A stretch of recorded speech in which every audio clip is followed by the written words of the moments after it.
नमस्ते बच्चों, my self Jaiswal sir. हम पढ़ रहे हैं class 9th science chapter gravitation. In last class we have completed question up to 16th. Now we will come to 17th question of exercise. So 17th question of exercise. A stone is allowed to fall from top of a tower.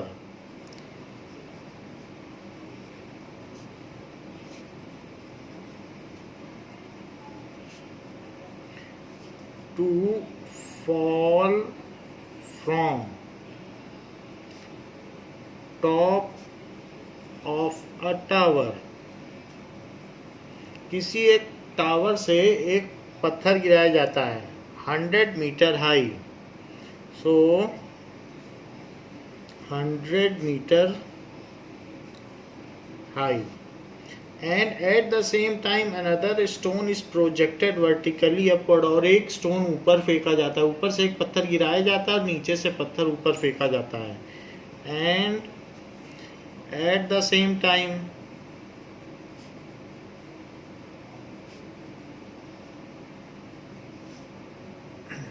another stone is projected vertically upward। another stone is projected vertically upward। तो ये दोनों आपस में टकरा जाएंगे with a velocity 25 metre पर second. with a velocity 25 meter per second। Calculate when and where the two stones will meet।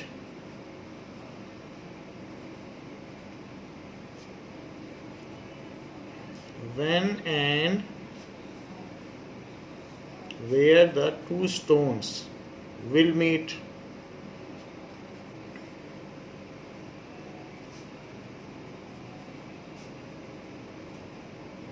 Now the question is कि किसी टावर से या मल्टी स्टोरी बिल्डिंग से एक पत्थर गिराया जाता है। इट इज़ फ्री फॉल, यहाँ से गिरा दिया जाता है। तो इसकी इनिशियल स्पीड तो 0 है। ये अब ये चीज़ नीचे आ रही है तो इस पे जो एक्सीलरेशन होगा वो प्लस लगेगा 9.8 मीटर पर सेकंड स्क्वायर। लेकिन नीचे से एक पत्थर फेंका जा रहा है ऊपर की ओर, तो ये दोनों आपस में अब टकरा जाएंगे। जो नीचे से पत्थर फेंका जा रहा है उसकी स्पीड क्या है? उसकी इनिशियल स्पीड है 25 मीटर पर सेकंड, लेकिन वो ऊपर फेंका जा रहा है। तो जब भी ग्रेविटी के अगेंस्ट में कोई चीज़ फेंकी जाती है तो एक्सीलरेशन निगेटिव लगता है, तो यहाँ माइनस लगाओ। मान लीजिए इन दोनों पत्थरों की यहाँ पर टक्कर हो जाती है, दे विल कोलाइड। क्योंकि एक नीचे आ रहा है एक ऊपर जा रहा है, तो कहीं ना कहीं तो ये आपस में टकरा जाएंगे। तो टकरा गए। तो अब ये ऊपर से आ रहा है, ये टोटल है 100 मीटर। ये 100 मीटर है। नाउ अब अगर ये 100 मीटर है तो ये हम मान लेते हैं कि इसमें जमीन से x डिस्टेंस हाइट पर ये टकराएगा। ये मान लिया। तो बची हुई डिस्टेंस क्या है? मान लीजिए 40 मीटर पे टकराया, तो बची हुई डिस्टेंस क्या है? 100 माइनस 40। तो ये वाली डिस्टेंस कितनी हुई? 100 माइनस x। क्योंकि अगर ये x है तो ये हुई 100 माइनस x, ये डिस्टेंस। ऐसे यहाँ पे टकराएगा। इसके लिए टाइम निकाल लें। जब ये जिस समय गिराया गया उसी समय ये भी चला है, तो दोनों एक साथ ही टकराएंगे। दो लोग अगर बॉल फेंकते हैं और दोनों बॉल एक साथ टकराएंगी तो समय तो वही लगेगा। जितनी देर में ये यहाँ से यहाँ पहुँचेगा उतनी देर में यहाँ से यहाँ ये पहुँच जाएगा। So let both stone collide with each other at x meter height from ground. Both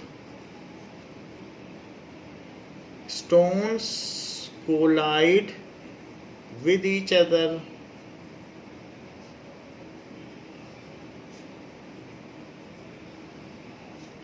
at x meter height from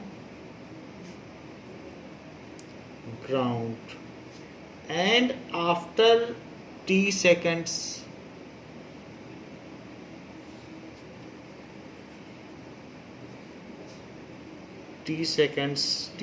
के बाद वो टकराएंगे, ये हमने मान लिया. सो फॉर अपर स्टोन, ये लोअर स्टोन है, अपर स्टोन है, तो फॉर अपर स्टोन तो हम फार्मूला लगा लें S is equals to UT plus half AT square. चूंकि वो पत्थर नीचे आ रहा है और वो कितनी डिस्टेंस चलेगा T टाइम में, 100 माइनस एक्स. सो ये पत्थर जो ऊपर वाला है वो 100 माइनस एक्स चलेगा, तो इतना डिस्टेंस चलने में उसे कितना समय लगेगा.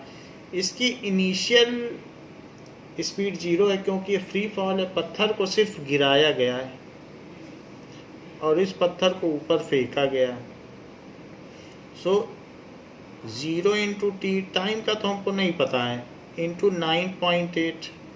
So this is 9.8 into T square.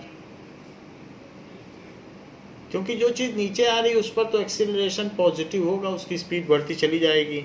So it is 100 minus x is equals to 2 से इसको कट कर दीजिए, तो 2 4 जा 8 और 2 9 जा 18. सो it is 4.9 T square.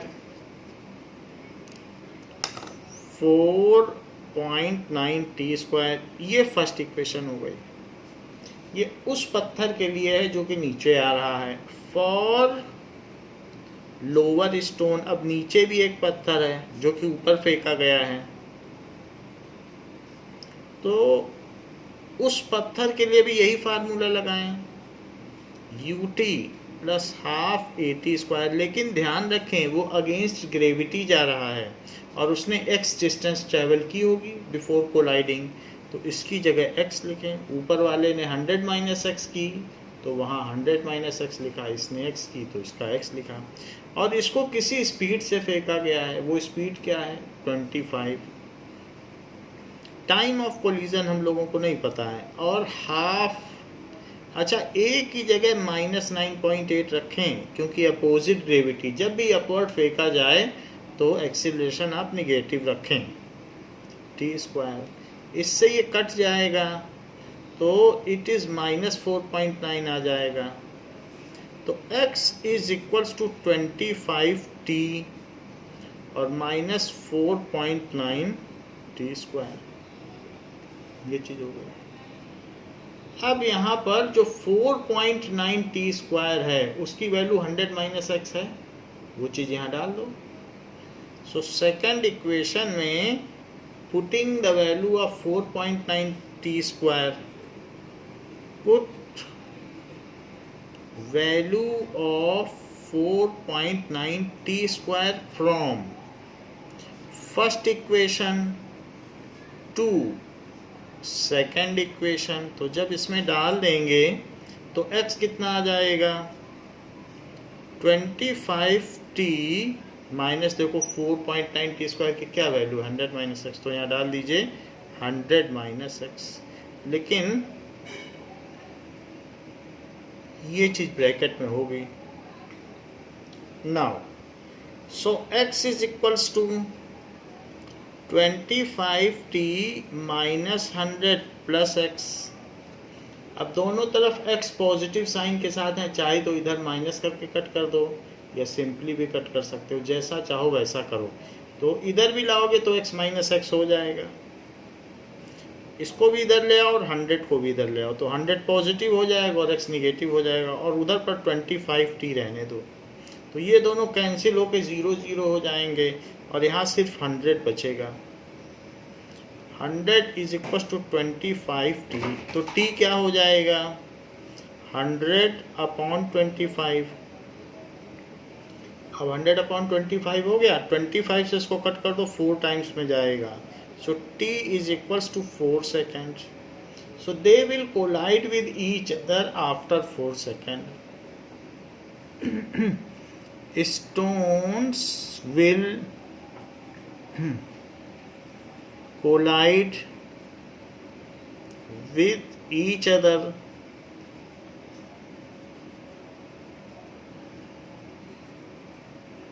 After 4 second. 4 second बाद कोलाइड हो जाएंगे, तो t की वैल्यू 4 सेकेंड आ गई।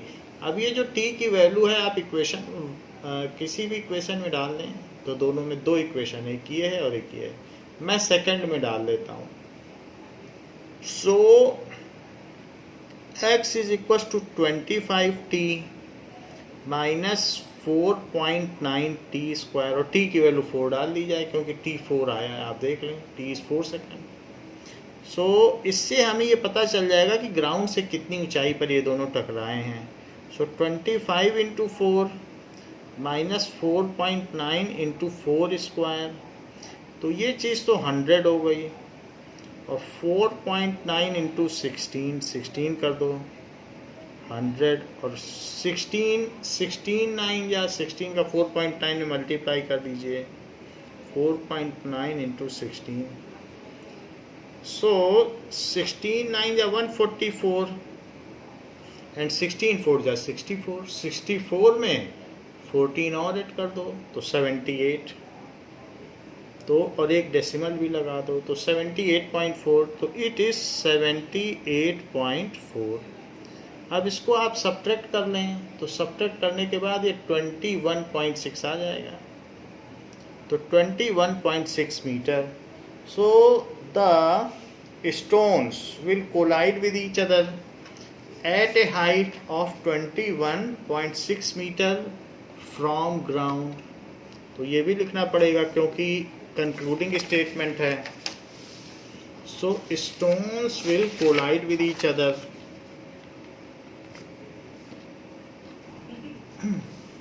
at a height of 21.6 meter from ground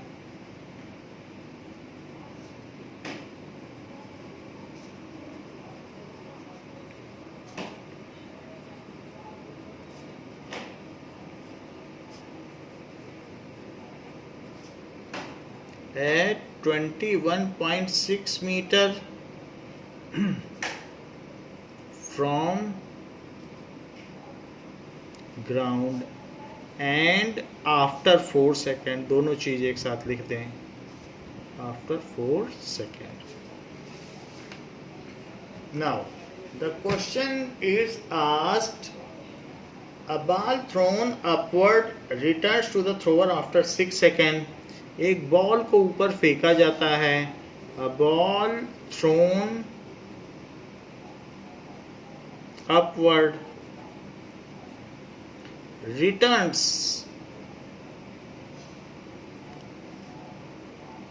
to thrower after 6 seconds।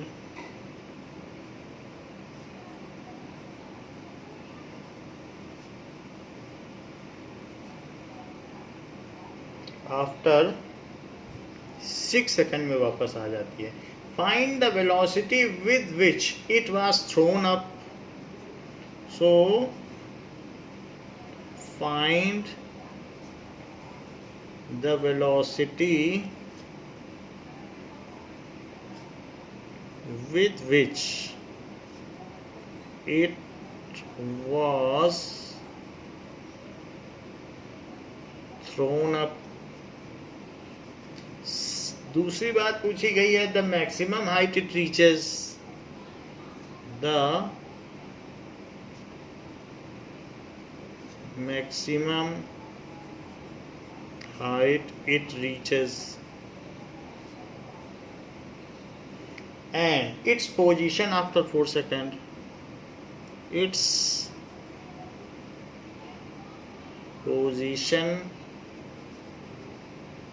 after 4 seconds। देखिए जब भी कोई चीज़ ऊपर फेंकी जाएगी तो एक्सीलरेशन निगेटिव होगा। और ये कहा गया कि 6 सेकंड के बाद वो थ्रोवर के हाथ में आ जाती है। सो 6 सेकंड बाद वो यहाँ से फेंकी गई ग्राउंड से, और फिर 6 सेकंड के बाद वो लौट आएगी और फिर यहीं आ जाएगी। आफ्टर 6 सेकंड बाद it comes back to thrower, यहाँ आ जाएगी। तो उस समय उसका डिस्प्लेसमेंट कितना हो जाएगा? एस की वैल्यू 0 हो जाएगी, 0 मीटर, क्योंकि वो फिर से वहीं आ गई, लौट के पहले ऊपर गई और फिर उसके बाद लौट के आ गई। और कितना टाइम लगा ऐसा करने में? 6 सेकंड। चूँकि ऊपर फेंकी गई है तो एक्सीलरेशन कितना हो जाएगा? इट विल बी -9.8, क्योंकि ऊपर फेंकी गई है। तो इनिशियली जहाँ फेंकी जाए उसके हिसाब से एक्सीलरेशन रखना है। इतनी चीज़ें हमको पता है, लेकिन हमको यू नहीं पता है। तो ऐसा करते हैं कि फर्स्ट पार्ट के लिए S is equals to u t plus half a t square लगा दें और A की वैल्यू निगेटिव रख दें। सो S कितना है? 0, क्योंकि वो वापस आ गई है। U पता नहीं, T 6 सेकेंड है, हाफ एक्सीलरेशन -9.8 रखें। अगर आप G न रखना चाहें तो कोई बात नहीं, ऊपर जाए तो A माइनस रख दो, नीचे आए तो प्लस रख दो, बहुत आसान सी चीज़ है। और टाइम कितना है? 6 सेकेंड, तो 6 square. So 0 is equals to 6u, 2 से इसको कट कर दो, सो -4.9, सो -4.9 इंटू 36, ये हो गया। अब इसके बाद ये चीज़ें इधर ले आओ तो प्लस हो जाएंगी। 4.9 into 36 is equals to 6u, 6 से डिवाइड कर दो तो u आ जाएगा। 4.9 इंटू 36/6, 6 से कट जाएगा तो 6, अब 6 से मल्टीप्लाई कर दीजिए। सो 6 9 जा 54, 6 4 जा 24, तो इट इज़ 29.4 मीटर पर सेकेंड। इस स्पीड से वो चीज़ फेंकी गई है। So the ball is throne upward with a speed of,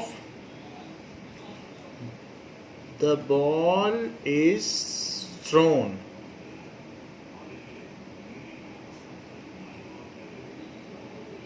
upward with a speed of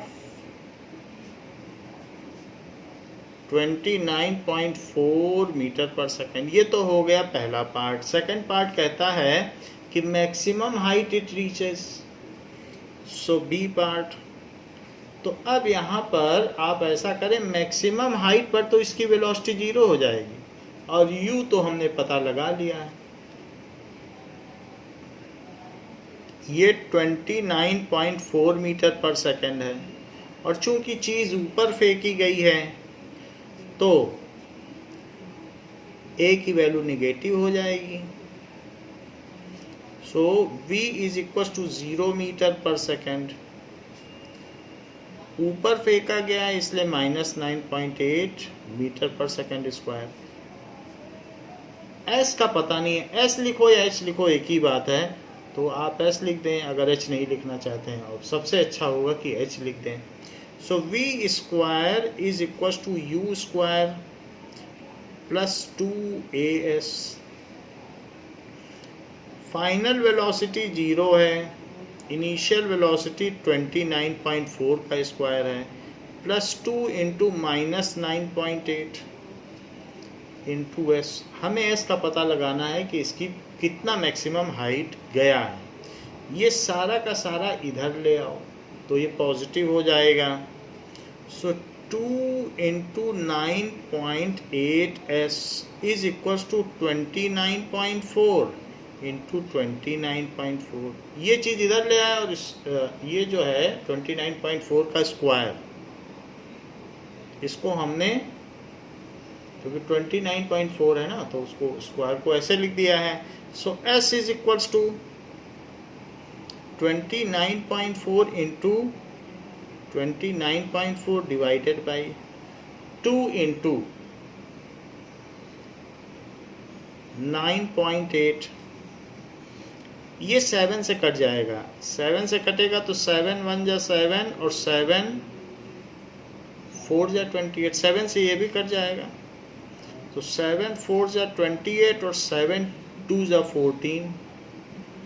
अब 1.4 है, डेसिमल हटा दो वरना सिंपली भी काट सकते हो, ये 3 टाइम्स है। 1.4 3 जा 4.2, वरना डेसिमल हटा के भी काट सकते हो, ये 3 टाइम्स कट जाएगा, ये 3 आ गया।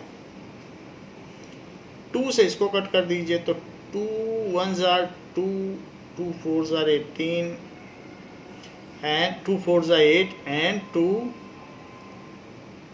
7 जार 14, तो यहाँ पर 14.7। अब 3 से मल्टीप्लाई कर दो, so S is equal to 3 7 जार 21, 3 4s are 12, so 14, 3 1s are 3 and 4, so 44.1 meter. एक डिजिट पहले डेसिमल लगा दो तो इससे पता चलता है the ball reaches up to 44.1 meter. So ball reaches up to maximum height 44.1 meter, ये सेकंड हो गया। अब थर्ड पार्ट देखिए, थर्ड पार्ट में क्या कहा गया है, that after 4 seconds what will be its position, so t is equals to 4 second, 4 second बाद इसकी क्या पोजीशन होगी। हमने ये देख लिया था कि 6 सेकंड में लौट आती है तो 3 सेकंड में ऊपर जाएगी और फिर 1 सेकंड ये लौटेगी, तो कोई बीच में होगी, ऊपर जा चुकी है 3 सेकंड में, क्योंकि टोटल 6 सेकंड यहाँ लिखा है, तो 3 सेकंड में ऊपर गई होगी फिर लौटने लगी होगी। But that we have not to bother about, simply t is equal to 4 second को s is equal to ut plus half at square में रखिए, डिस्प्लेसमेंट आ जाएगा। चूँकि चीज़ ऊपर फेंकी गई है सो -9.8 मीटर पर सेकेंड स्क्वायर। किस स्पीड से फेंकी गई है तो इट इज़ 29.4 मीटर पर सेकेंड, वो हमने फर्स्ट पार्ट में निकाल लिया था 29.4 मीटर पर सेकेंड। तो ये सारी चीज़ें हमको पता हैं। अब ये सारी की सारी चीज़ें आप s is equals to ut plus half at square में डाल लें। s हमें निकालना है कि कितना उसकी पोजीशन है ग्राउंड से। सो u कितना है 29.4, टाइम है 4 सेकेंड, हाफ लिखिए, एक्सीलरेशन निगेटिव लीजिए, चीज़ ऊपर फेंकी गई है, और t स्क्वायर तो 4 का स्क्वायर। अब हाफ से इसको कट कर दें तो -4.9, सो s इज इक्वल्स टू 4 से इसको मल्टीप्लाई कर लें, 4 4 जार 16, 4 9 जार 36 तो 37 एंड 4 2 जार 8 तो 11, सो 117.6 माइनस 4.9 का 16 में मल्टीप्लाई होगा, तो इसको अलग ही मल्टीप्लाई करो। 16 9 जा 144 और 16 4 जा 64 तो 78, तो 78.4, तो यहाँ लिख लें 78.4, इसको मल्टीप्लाई कर दिया। अब इसको सब्ट्रैक्ट करें, 117.6 एंड 78.4, तो यहाँ 2 बच जाएगा, फिर यहाँ 9 आएगा और फिर ये 10 में से तो 3, that is 39.2। So S is equals to 39.2 meter. ये फ्रॉम ग्राउंड है, यानी ग्राउंड से कितनी हाइट पर। अगर आप टॉप मोस्ट से निकालोगे तो टॉप मोस्ट इतनी है तो सब्ट्रैक्ट कर लेना तो 4.9 आ जाएगा, लेकिन टॉप मोस्ट से निकालने का कोई मतलब नहीं है, हमें ग्राउंड को रेफरेंस पॉइंट लेना चाहिए, वो ज़्यादा बेटर है। तो कहीं कहीं आंसर में इसको सब्ट्रैक्ट कर दिया है कि हाईएस्ट पॉइंट इतना है और इस पोजीशन पर है, तो ऊपर से कितना नीचे गिर गई, क्योंकि हाईएस्ट पॉइंट है। तो हाईएस्ट पॉइंट मान लीजिए जैसे किसी भी बॉल का है वो यहाँ रीच कर गई है, कितने पे, इट इज़ 44.1 मीटर, और 4 सेकंड बाद उसकी अभी हाइट क्या है, क्योंकि वो अब नीचे आ जाएगी तो वो करीब यहाँ आ गई। तो अभी इसकी हाइट कितनी है, दैट इज़ 39.2 मीटर। तो ऊपर से इसकी कितनी हाइट है हाईएस्ट से, तो अगर 4.9 मीटर है, इसमें से सब्ट्रैक्ट कर दो, ये आ जाएगा, उन दोनों को जोड़ दीजिए, ये आ जाएगा। तो लेकिन हमें ये करने की ज़रूरत नहीं, हम ऊपर से क्यों रेफरेंस लें कि ऊपर से इतना है, हम नीचे से ही लें, ग्राउंड से लेना ठीक है। So the position of ball is 39.2 metre above the ground after 4 seconds. The position of ball is 39.2 meter above ground after 4 seconds. तो 4 सेकेंड के बाद उसकी ये पोजीशन हो गई है। Now inverse square law, inverse square law क्या होता है,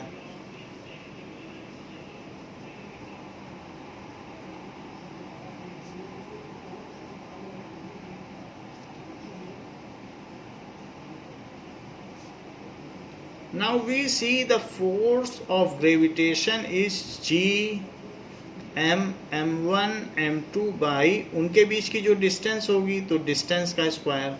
अगर मासेस तो किसी चीज़ के बदलते नहीं है, ना जी बदलेगा, इफ़ तो डिस्टेंस के हिसाब से कैसे बदलेगा, if masses of object remains constant, वो बदलेगा भी नहीं, मास कैसे बदल सकता है, रिमेन्स कांस्टेंट, एंड जी क्या है, जी तो खुद ही कांस्टेंट है, is universal gravitation constant.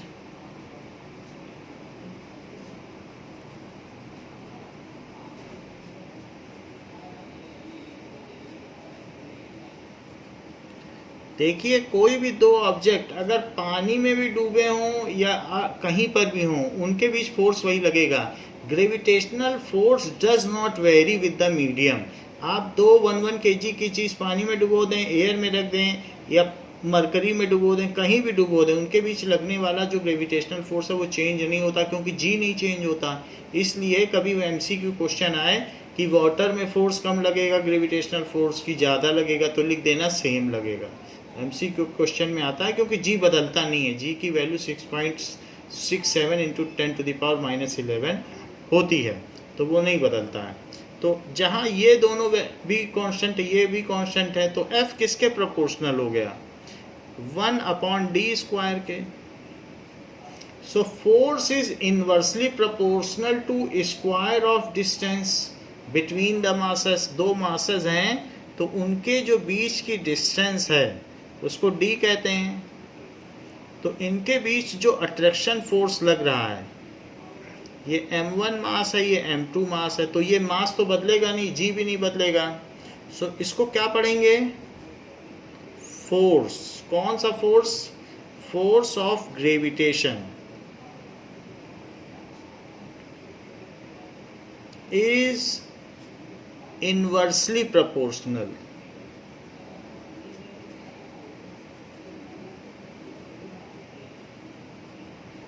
To square of distance between masses.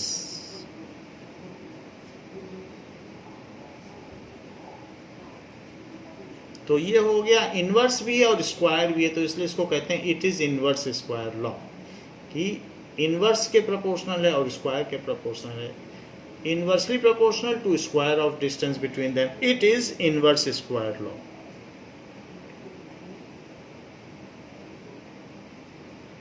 ये भी कह सकते हैं कि inverse square law holds for gravitational force. तो इसका हम आगे इंपॉर्टेंस देखेंगे, इनवर्स स्क्वायर लॉ का क्या इंपॉर्टेंस है 10th में आपको बताया जाएगा। Now there are certain rules which were produced और projected by Kepler's. So Kepler's law आप देखें कि what are the Kepler's law which governs the planet of motion. So Kepler's law, John Kepler ने क्या किया कि कुछ लॉ दिए। Kepler has given 3 laws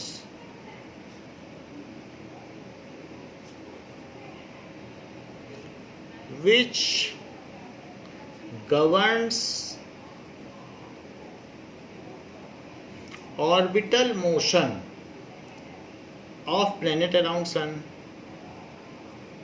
orbital motion जो भी हमारे 8 प्लैनेट्स हैं वो सन के चारों तरफ कैसे मूव करते हैं। सो प्लूटो को तो प्लैनेट अब नहीं माना जाता, तो अभी 8 ही प्लैनेट्स बचे हैं। सो वो कैसे मूव करते हैं, उनका क्या लॉ है सन के चारों तरफ, तो जॉन केपलर ने ये चीज़ें बताई। ऑर्बिटल मोशन ऑफ प्लैनेट्स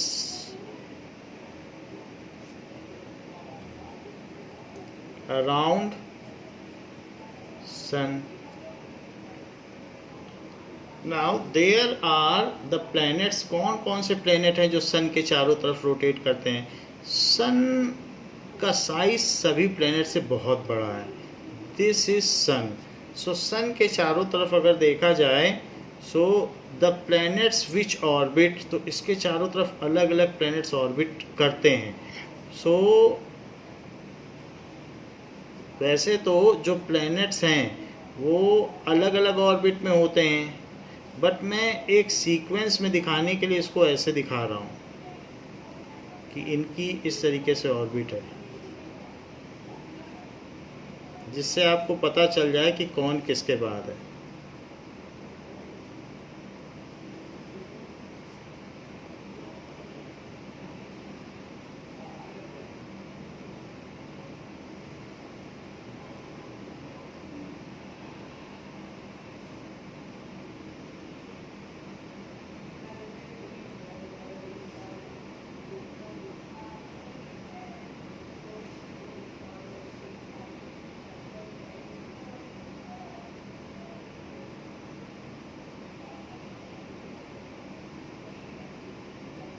सो इसमें किस तरीके से अलग अलग प्लैनेट सन के चारों तरफ हैं। दैट इज मरकरी, वीनस, अर्थ, अर्थ से छोटा है मार्स, फिर उसके बाद जुपिटर, जुपिटर काफ़ी बड़ा है, फिर सैटर्न, सैटर्न छोटा है लेकिन इसके चारों तरफ एक इस तरीके से रिंग भी बना हुआ है सैटर्न के चारों। सैटर्न, फिर यूरेनस, यूरेनस छोटा है, और यूरेनस के बाद फिर एक और भी है, दैट इज़ नेपच्यून। तो ये इनका जो ऑर्बिट है इस तरीके से होगा।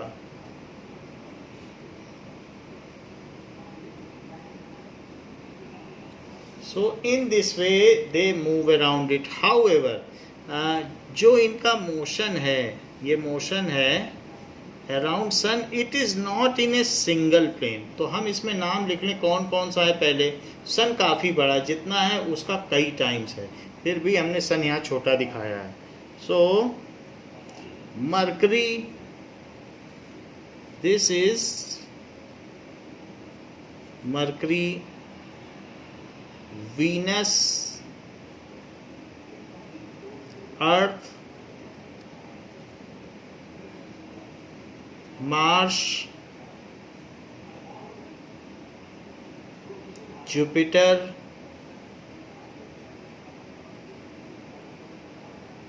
and Saturn,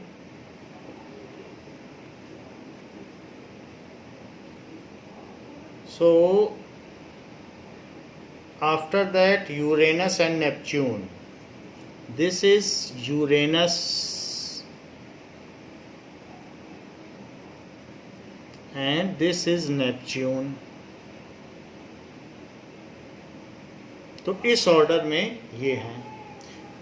बुध शुक्र पृथ्वी मंगल बृहस्पति शनि अरुण वरुण यम, यानी आप चाहें तो प्लूटो को भी इंक्लूड कर सकते हैं, बट प्लूटो जो है वो और प्लैनेटरी मोशन के रूल्स को फॉलो नहीं करता है, इसीलिए उसको हटा दिया गया, उसको प्लैनेट नहीं माना गया है।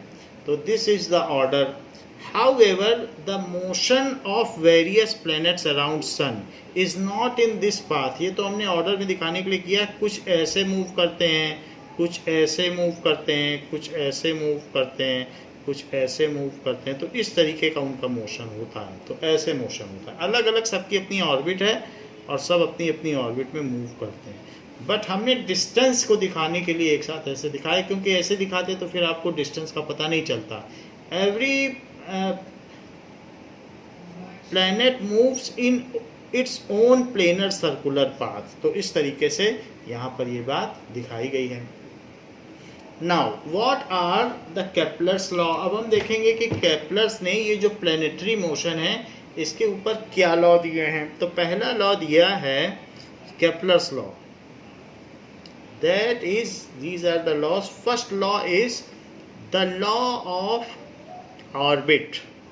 तो पहली चीज है कि the orbit of a planet is an ellipse. The orbit of a planet is an ellipse.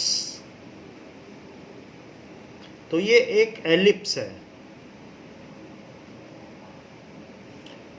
With the sun at one of its foci, with the sun at its one of foci,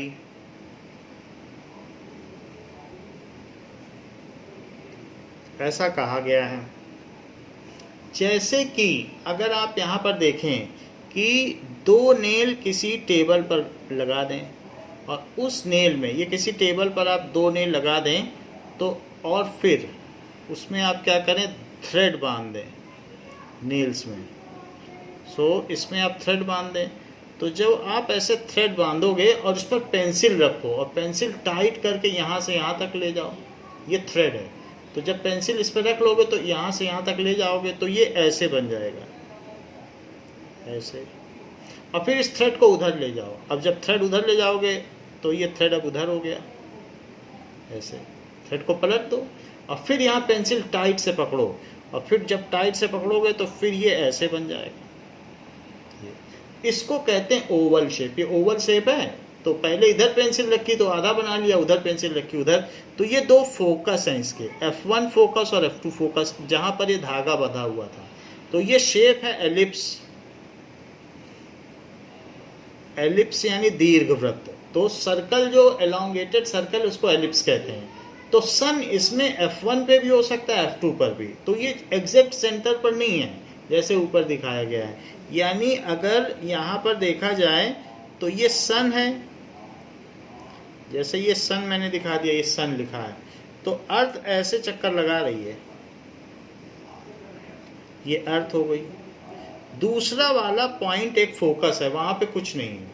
तो दो focus है, उनमें से एक focus पे सन होगा। देखो कितनी अच्छी बात कही है द लॉ ऑफ ऑर्बिट में। The orbit of planet is ellipse with the sun at one of its foci. तो जो सूर्य है वो उसके ऑर्बिट के किसी एक फोकस पर उपस्थित है। दो फोकस है तो फोकाई बोला जाएगा, ये प्लूरल है, वरना F1 F2 are focus. F1 and F2 are foci. Foci focus का प्लूरल होता है ऑफ एलिप्स। तो एलिप्स बनाने का हमने तरीका देख लिया कैसे होगा, तो इसी तरीके से होगा। तो ये सन है और ये अर्थ, सारे प्लेनेट के साथ ऐसा ही है। इसको कहते हैं it is law of orbit. तो आप लिख लें, याद रखने के लिए भी ठीक रहेगा, लॉ ऑफ ऑर्बिट। ऐसा हो गया। Now next law is law of areas. तो सेकंड लॉ देखें, that is law of areas.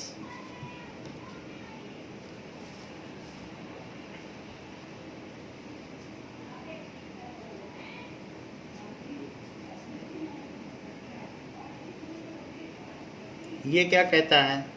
The line joining the planet and sun, जैसा कि बुक में कहा गया है, the line joining the planet and sun sweep equal area in equal interval of time.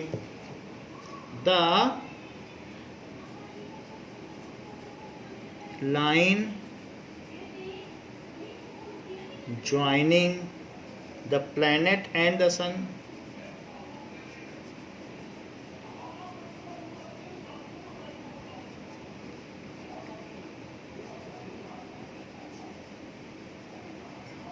sweeps equal area in equal interval of time, in equal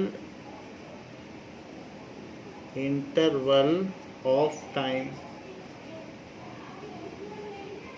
दूसरी बात कही गई है कि जैसे सन यहाँ पर है, सन यहाँ है और अर्थ ऐसे इसके चारों तरफ मूव कर रही है, तो अर्थ ऐसे मोशन कर रही है, ऐसे मूव करती रहेगी, फिर यहाँ आएगी, फिर यहाँ आएगी, ऐसे चलती जाएगी। अर्थ इसके चारों तरफ प्लैनेटरी मोशन करती रहेगी। तो ये कहा गया है कि दैट इज यहाँ पर कभी बहुत पास भी आ जाती है, कभी अर्थ बहुत दूर हो जाती है। सो पास आ जाए कभी कभी, ये यहाँ पे आ सकती है। तो सन को कहते हैं हीलियोस, ग्रीक लोग ऐसा करते हैं, तो हीलियोस। तो इस जो पास आ गई तो इसको कहेंगे पेरीहीलियन। सन के पास आ गई तो गर्मी बहुत पड़ती है, तो यहाँ पर आ गई अर्थ, तो अगर अर्थ यहाँ पर आ गई तो उसको कहेंगे पेरीहीलियन, पेरीहीलियन। और कभी कभी दूर हो जाती है, जैसे यहाँ पर सबसे दूर हो गई, तो उसको कहेंगे एपहीलियन। सो एपहीलियन, HE हीलियन। सो पेरीहीलियन और एपहीलियन, पास आ जाए तो पेरीहीलियन, दूर हो जाए तो एपहीलियन। अब हम देखते हैं कि लॉ ऑफ एरिया क्या है। जब अर्थ दूर है तो मान लीजिए जितने टाइम पे वो एरिया यहाँ पे स्वीप करेगी, पास होने पे उसे ज़्यादा तेज़ी से चलना पड़ेगा, क्योंकि उसको फिर उतना ही एरिया स्वीप करना है, तो उतने टाइम में। सो अगर यहाँ पर t सेकंड में वो जितना एरिया थोड़ा भी चलेगी तो बहुत एरिया हो जाएगा। यहाँ पर अगर 4 सेकंड की मैं बात करूँ तो 4 सेकंड में जो इतना एरिया जितना यहाँ स्वीप करेगी, 4 सेकंड में उसको इतना भी करना है। तो equal area is swept in equal interval of time. तो कोई चीज़ पास है तो जब ज़्यादा चलेगी तभी तो उसका एरिया उसके इक्वल होगा। तो यहाँ पर इसकी स्पीड फास्टर होती है, जब अर्थ सन के पास है तो फास्टर है।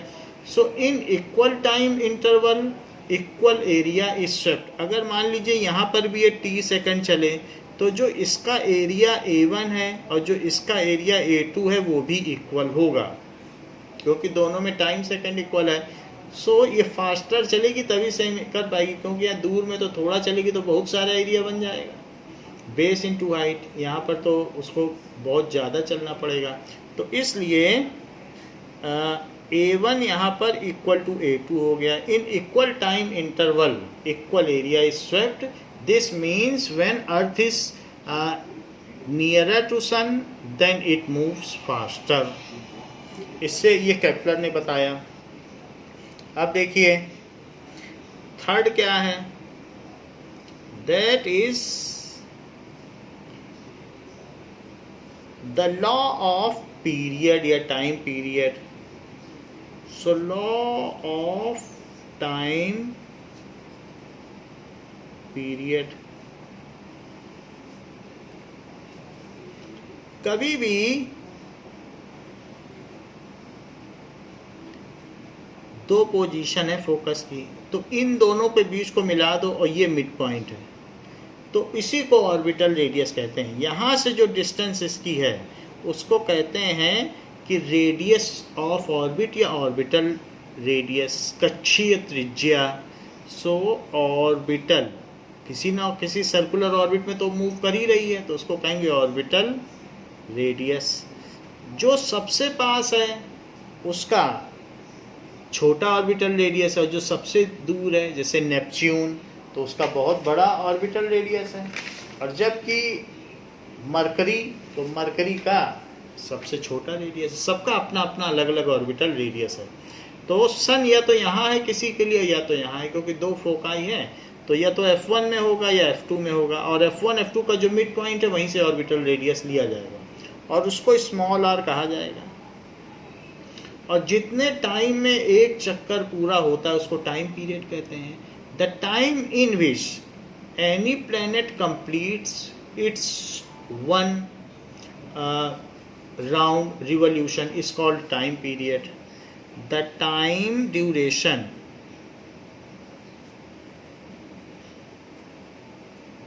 in which any planet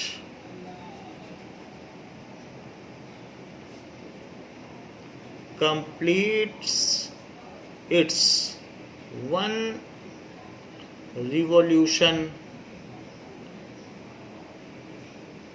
around sun is called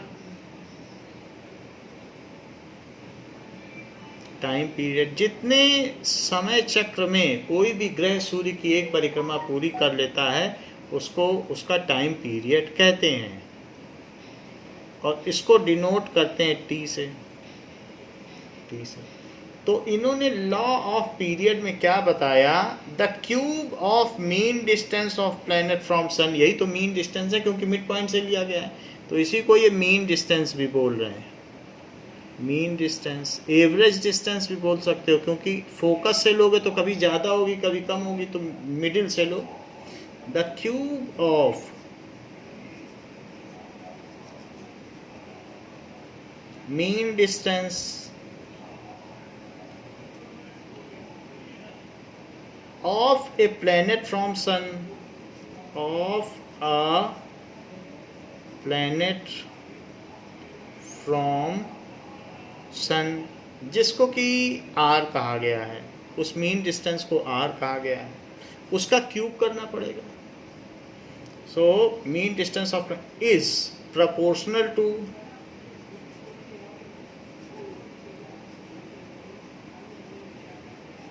is proportional to square of its orbital period, square of its orbital period। आजकल उसे टाइम पीरियड कहा जाता है, लेकिन जब केपलर ने ये डेटा दिए थे उन्होंने उसे ऑर्बिटल पीरियड कहा था। However it is denoted by T.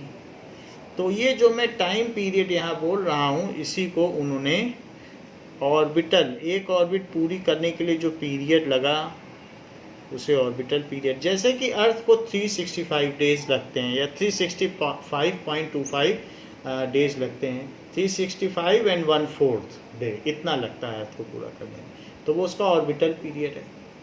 और ये उसका मीन डिस्टेंस कितना है मिड पॉइंट से, 14,88,00,000 kilometre.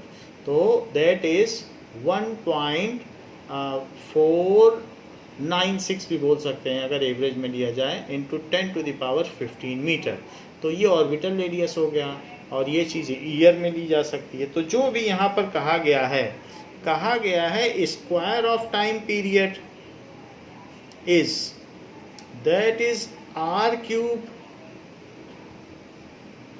Is proportional to square of time period, ये चीज़ कही गई। ये न्यूटन्स का जो ग्रेविटेशनल लॉ है उसी से आ जाएगा, बट ये नेक्स्ट क्लास में आपको बताया जाएगा कि इसका क्यूब जो हमारा मेन फार्मूला है m1m2/r², gm1m2/d², उसी से ही ये आ जाता है। बट आगे आपको बताया जाएगा, अभी सिर्फ फार्मूला बताया जा रहा है, सब चीज़ें क्लास वाइज धीरे धीरे बढ़ती हैं। तो cube of the mean distance is proportional to square of time period. जैसे जुपिटर का जो मीन डिस्टेंस बड़ा है तो उसका टाइम पीरियड भी बड़ा है। जुपिटर उतनी देर में थोड़ी ना चक्कर लगा पाएगा, उसको हो सकता है अगर अर्थ 1 साल में लगाती है तो उसको हो सकता है 50 साल लग जाए। तो क्योंकि उसका डिस्टेंस जैसे जैसे बढ़ता जाएगा उसके हिसाब से उसका टाइम पीरियड बढ़ता जाएगा। ये बढ़ेगा रेडियस तो टाइम पीरियड भी बढ़ेगा, यही चीज़ इन्होंने कही। तो अब यहाँ पर अगर कोई प्रोपोर्शनलिटी होती है तो उसके आगे इज इक्वल टू लगा के कांस्टेंट लिख देते हैं, दैट इज़ प्रोपोर्शनलिटी कांस्टेंट। अगर मैं r cube upon T square करूँ तो वहाँ k आ जाएगा जो कि एक कांस्टेंट है। तो ये भी कहा जा सकता है कि r cube upon T square is constant. तो ये थर्ड लॉ है जिसमें कहा गया है कि r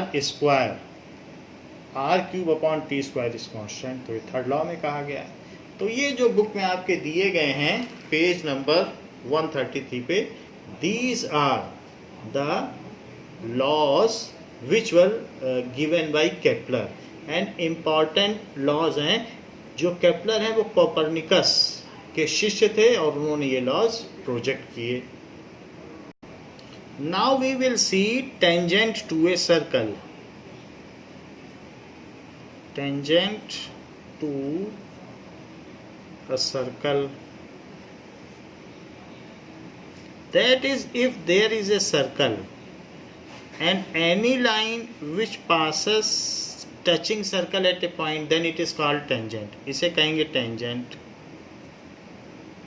और ये जो पॉइंट है इसको कहेंगे पॉइंट ऑफ कांटेक्ट, जिसको ये टच कर रहा है, सो उसको कहेंगे point of contact. So if any line touches the circle at one point, then it is called tangent to circle. If any line touches the circle at one point, then it is called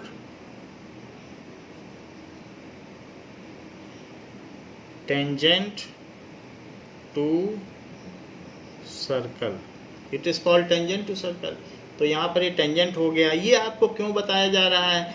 क्योंकि जब सन के चारों तरफ अर्थ move करती है तो उसका एक सर्कुलर पाथ होगा, नियरली सर्कुलर होगा, ऐसा माना जा सकता है। तो जब भी अर्थ यहाँ से जाएगी तो अर्थ की स्पीड टेंजेंशियली होगी, क्योंकि अर्थ ऐसे चलेगी लेकिन सन उसे अपनी तरफ खींचेगा। तो ग्रेविटेशनल फोर्स इसका इधर है और अर्थ की वेलोसिटी इधर है, अर्थ इधर जाना चाहेगी, लेकिन फिर ये जो फोर्स है और वेलोसिटी इधर, तो इसको इधर खींच लेगा तो अर्थ इधर चली जाएगी। फिर अब अर्थ यहाँ आ गई तो अब फिर से सन इसे अपनी तरफ खींचेगा तो फिर ये इधर आ जाएगी। तो इस तरीके से अब अर्थ यहाँ आ गई तो अब सन इसे अपनी तरफ खींचेगा तो फिर अर्थ यहाँ चली जाएगी। इस तरीके से चक्कर लगता चला जाता है, क्योंकि ऐसे गई हमेशा इसकी वेलोसिटी टेंजेंशियली रहेगी। And the force of gravitational force of attraction of sun is always perpendicular to the velocity of earth. ये बात है, हमेशा ऐसा रहेगा। सो ये चीज़ लिख सकते हैं कि इसीलिए ये यूनिफॉर्म सर्कुलर मोशन है, क्योंकि हमेशा जब फोर्स वेलोसिटी के परपेंडिकुलर हो तो यूनिफॉर्म सर्कुलर मोशन है। So gravitational force of sun is always directed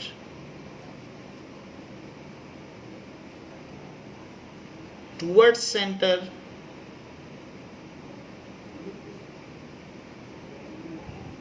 so it is centripetal force।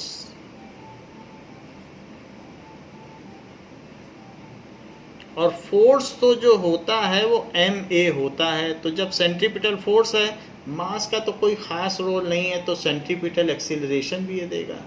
And it offers centripetal acceleration to earth.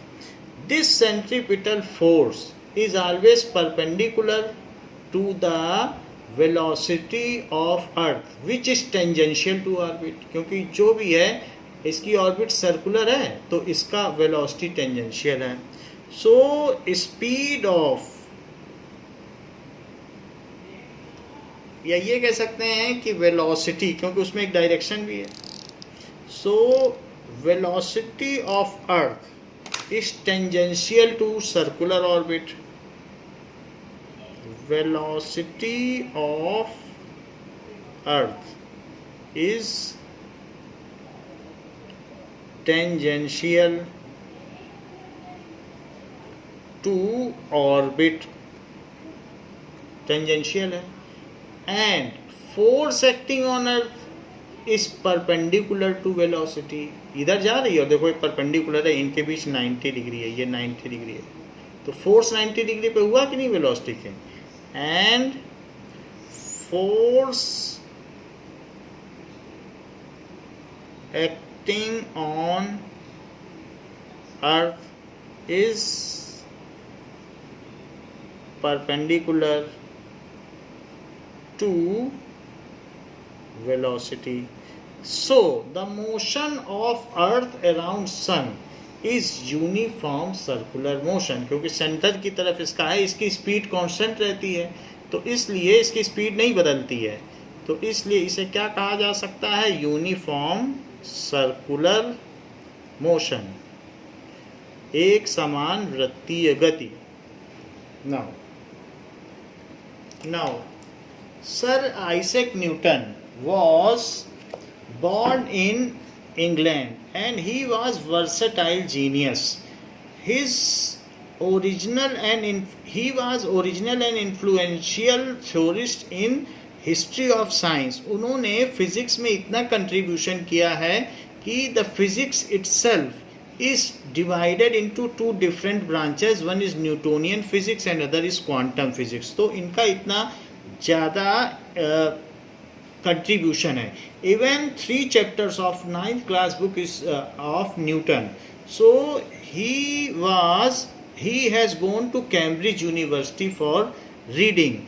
There the plague was spread. Due to that epidemic, he came back to home for 2 years. During that period, one apple fall on head of Newton, and then after thinking about its theory and paying attention to it, he has formulated the universal law of gravitation and wrote the book Principia of Gravity, which is famous book for the person who are doing the research on it.